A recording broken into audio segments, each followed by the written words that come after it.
Jabal Uhud, saksi syahid para syuhada. Jabal Uhud menjadi saksi dari perang dahsyat antara kaum muslimin melawan kaum musyrikin. Peperangan ini dikenal dengan sebutan Perang Uhud yang terjadi pada 15 Syawal 3 Hijrah atau sekitar bulan Maret tahun 625 Masehi. Dalam pertempuran tersebut gugur 70 orang syuhada, diantaranya paman Rasul Hamzah bin Abdul Muthalib, Ahmad Hawasi. Jasad para syuhada Uhud masih utuh setelah ribuan tahun. Sewaktu terjadi banjir di Madinah, makam 70 orang syuhada perang Uhud ikut dilanda banjir. Setelah banjir surut, jenazah para sahabat pun akhirnya terlihat keluar makam. Istimewanya, jasad jenazah masih dalam keadaan masih utuh, bahkan darahnya masih mengalir dan jasadnya berbau harum.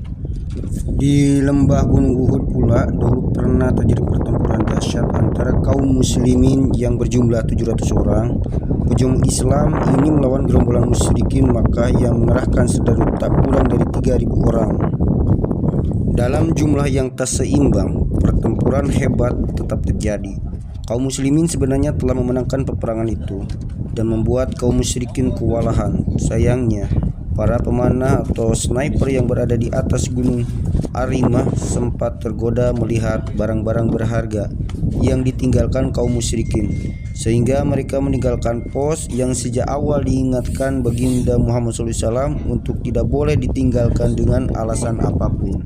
Dalam sejarahnya, sejumlah pemanah lebih memilih turun dari bukit dan lupa pesan Rasulullah SAW agar tidak meninggalkan bukit tersebut. Semuanya turun kecuali komandannya Abdullah bin Jabir dan 6 pemanah lainnya. Melihat situasi itu, Khalid bin Walid yang saat itu sebagai komandan Quraisy memanfaatkan keadaan membawa pasukan berbelok dari arah belakang pasukan Islam. Imbas dari taktik tersebut, akhirnya tentara mengalami kekalahan yang tidak sedikit. Pertempuran itu mengakibatkan 70 orang syuhada gugur di medan pertempuran. Di antaranya adalah paman Nabi Hamzah bin Abdul Muthalib, digelari singa Allah dan Rasulnya, Mus'ab bin Umair dan Abdullah bin Jahsin dan lainnya.